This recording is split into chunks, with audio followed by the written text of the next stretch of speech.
Good morning. Welcome back.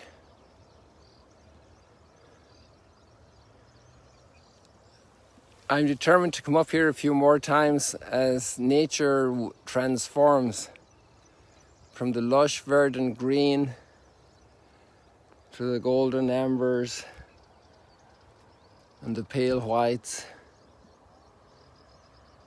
preceding full fruitfulness or accompanying it, enabling it, and preceding their demise to the next generation.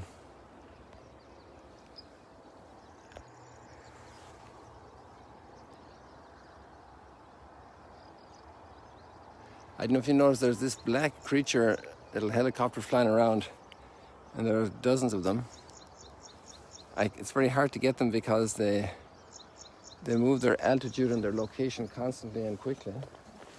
And here we have another very different type of creature.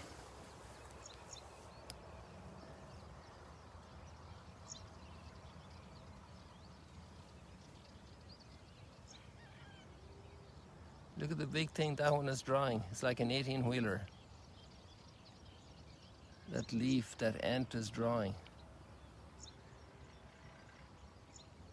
Amazing.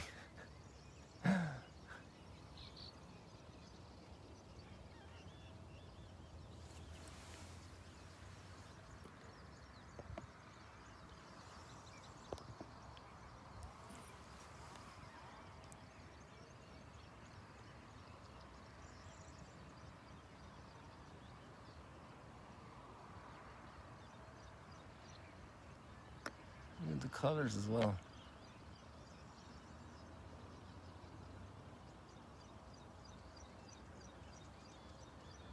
I wonder if they're aware of the vertical dimension, if they're on live stream.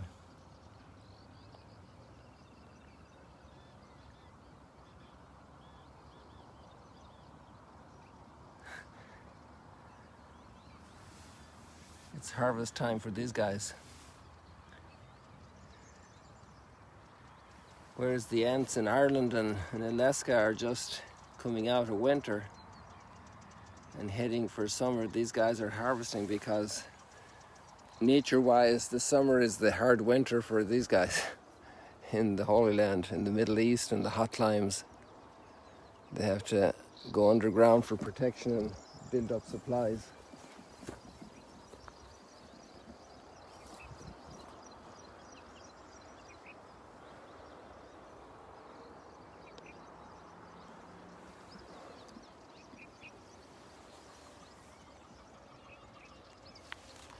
There are two very powerful images today in the readings that are so frequent through all of Scripture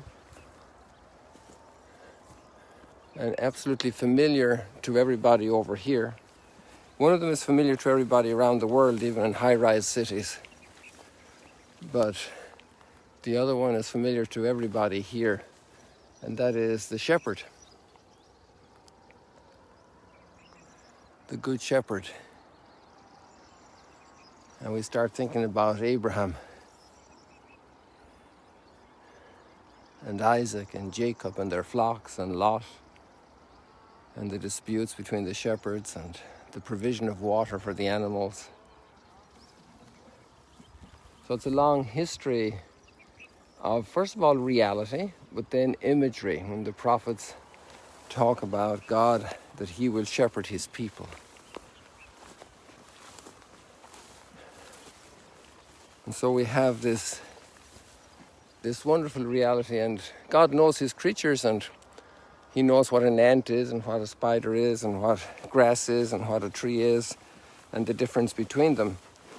So while this metaphor of shepherding is very pregnant with teaching, the other metaphor is real, and it's not just a metaphor. It's in the second reading today from the letter of St. John, the first letter of St. John, and it says, And we are God's children, we truly are.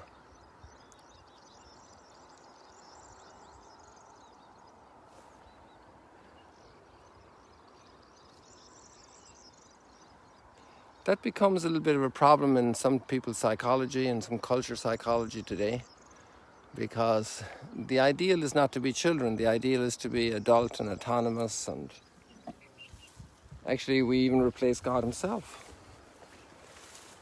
in our mind, in our thoughts, in our plans, in our lifestyles. And not just replace him, we kind of oust him. It's been a problem since the very beginning. It's not just the 21st century or the 20th century or the 19th century. Because you shall be like gods. This empty promise that only brought headaches and suffering. And God did make us free. He made us in his image. In his image and likeness. That fundamental, here we have a path. A shepherd's path, a cow path. So,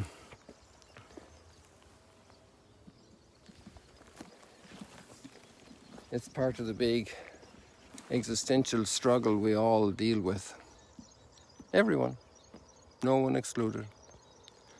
Even the little baby that throws tantrums, being so incredibly dependent on the parents physically for everything, and yet they can throw the tantrum of an emperor.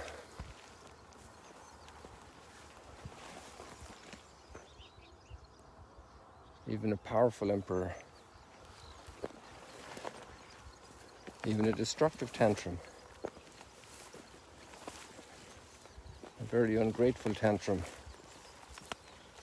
And so that child is loved intensely by the parents, and later on transforms to become a person of great meekness and humility and gentleness and kindness, no matter the history of tantrums.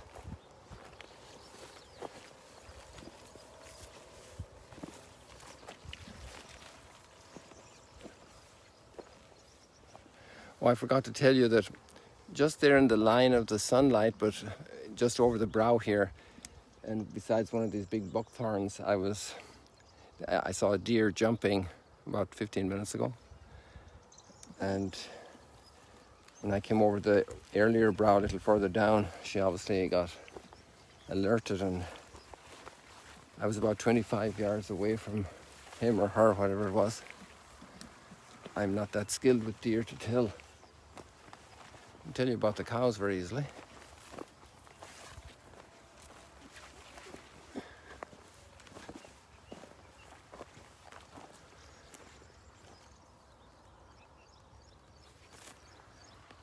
Haven't dallied around here, so just checking this out for you.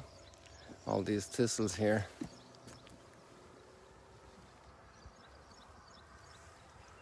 Gone to seed. You see, their prime is gone. But they have done their job. They have produced the next generation. And surely done it well.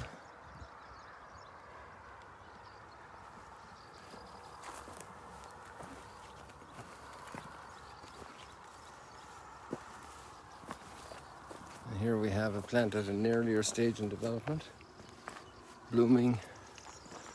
We saw these ones further down 2 minutes ago or 3 minutes ago, and they were completely closed, or almost completely closed, and here they're open, they're out early for the early sun.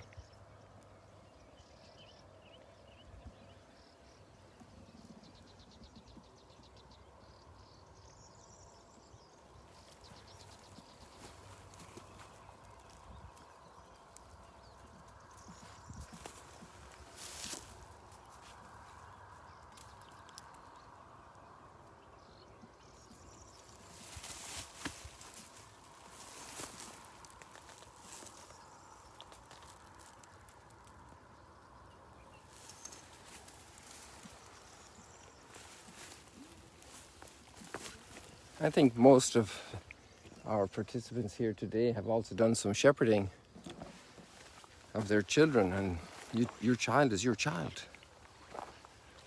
No matter where the child ended up, in what state of mind or soul, or even, God forbid, dereliction and torment and addiction, they're your child, you love them, and you would do anything to bring them back. And the joy you have in your children that have flourished and built their own families, their own homes, their own livelihoods along the way. So in a way we also share in that shepherding, being children and being parents. So those who have done that probably can read these parables with, well, first of all, the parable of the Good Shepherd, but the reality of we are truly God's children. You can relate to that very easily and draw a lot of beautiful motivation and inspiration for your heart and your soul.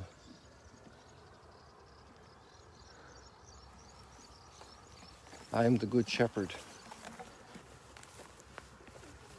The problem about it when we're adults is that, well, even when that 4-year-old tantrum doesn't want to be told what to do by the parents, then that's part of the struggle we have to be led by the Good Shepherd. And the purpose of this is to point out how much we are loved. If God put so much into a little flower that lasts but a day, what is He not putting into us, His children? We're not a decoration on His table, we're His children.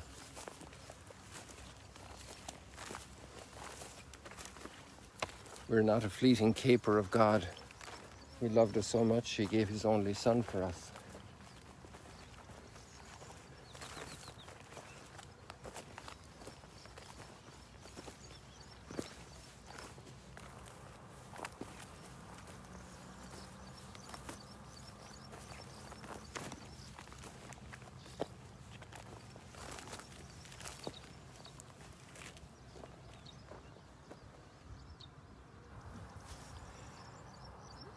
A confrere of mine told an amazing story.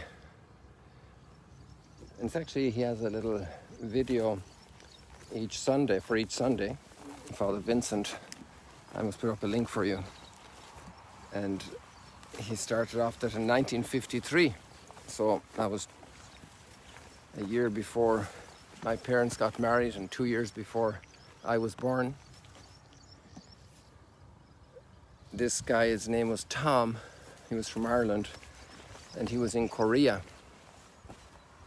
He was a priest, Columban father, and he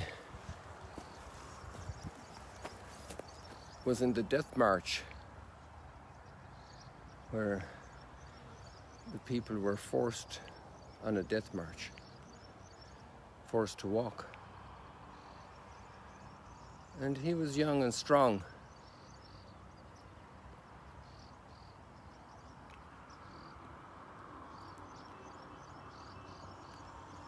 And the memories of him, he survived the death march.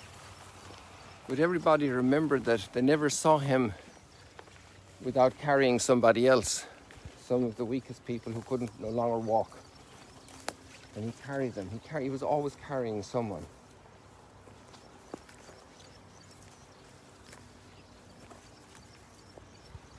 What an incredible experience.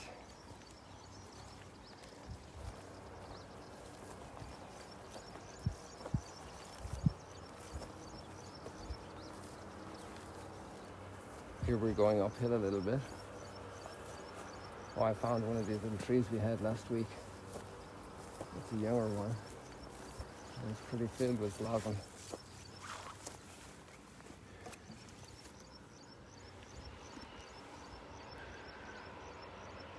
The last one we had was completely filled. You could hardly see through it. Every single cubic inch was filled with blossom.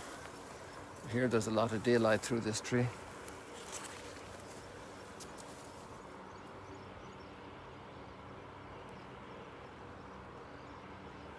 Maybe somebody wrote the name of it, I didn't take notice.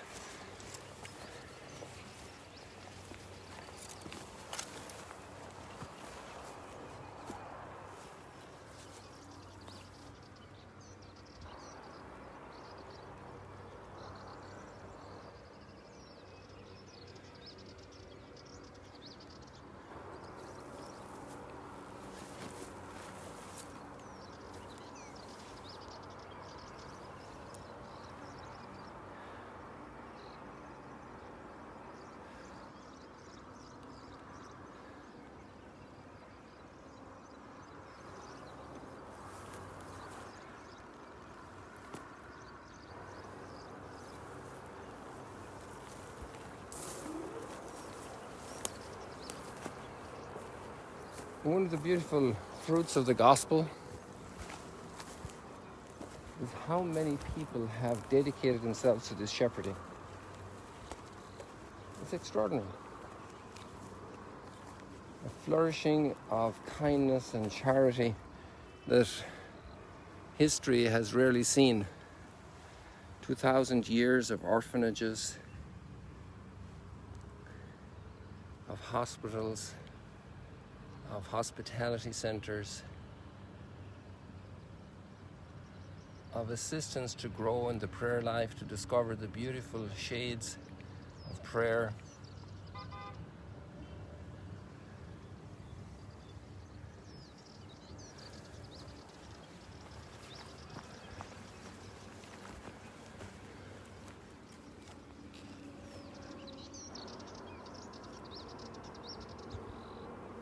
Oh, this is a nice spot. Let me go over a little further so we get the sunrise right over Magdala.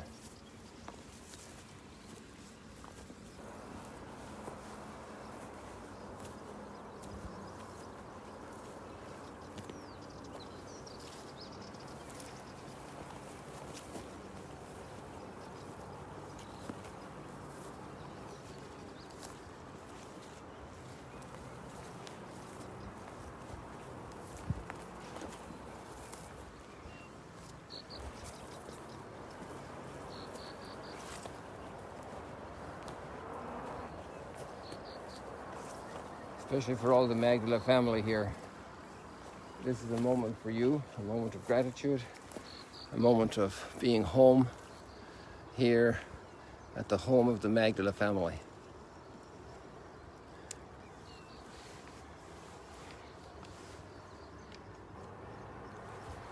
Let's stop here. Oh, there's a calf right at my feet. Oh, little calf, I didn't want to disturb you.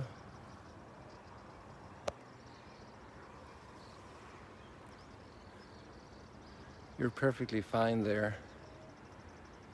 Don't worry.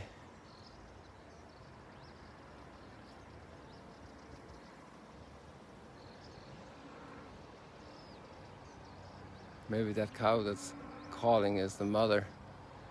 It's amazing how sensitive that mother will be for her calf.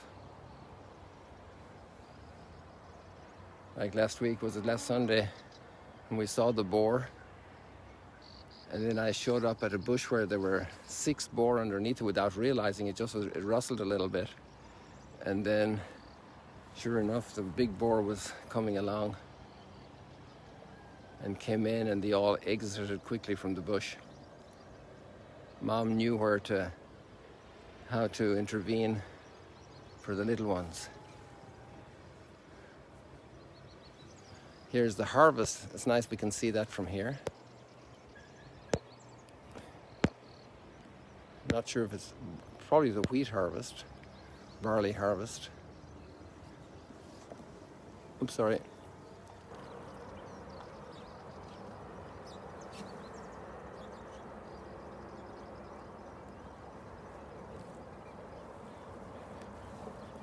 I'm going to open up the tripod here, so I'll be ready for just a little bit of a jerk.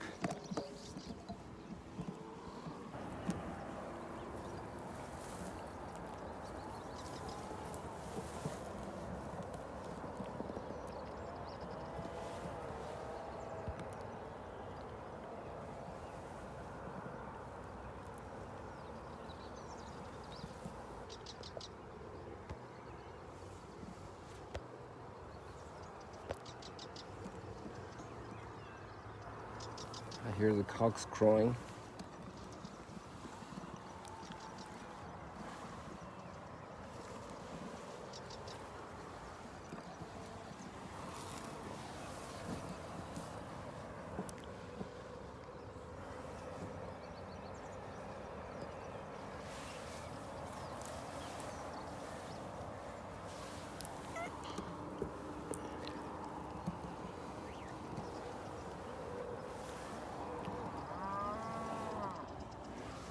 So we're close to a bunch of cows here.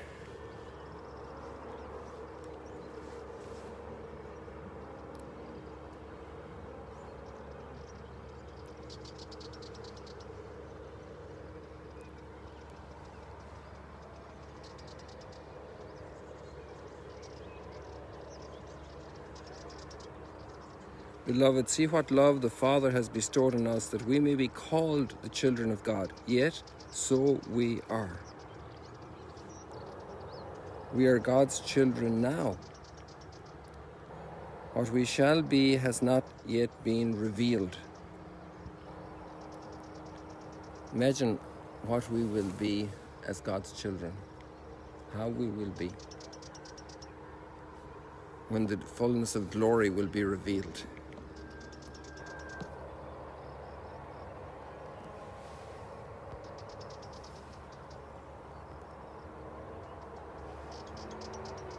For we shall see him as he is.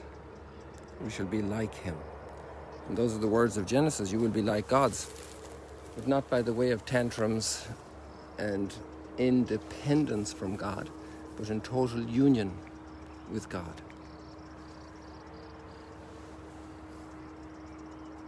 And Jesus said, I am the good shepherd. A good shepherd lays down his life for the sheep. A hired man who is not a shepherd sees a wolf coming and leaves the sheep and runs away. He works for pay. I am the good shepherd, and I know mine, and mine know me.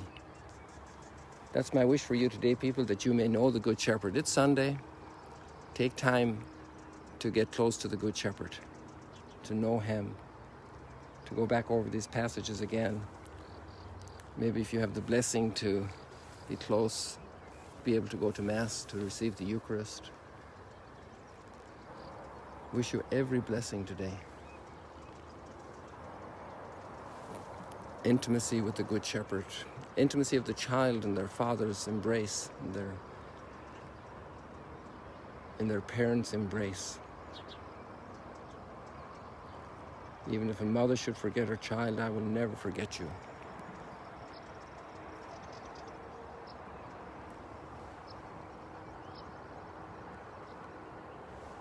People, it's been a joy being with you this morning in this beautiful spot with all the birds in the background. May you be blessed.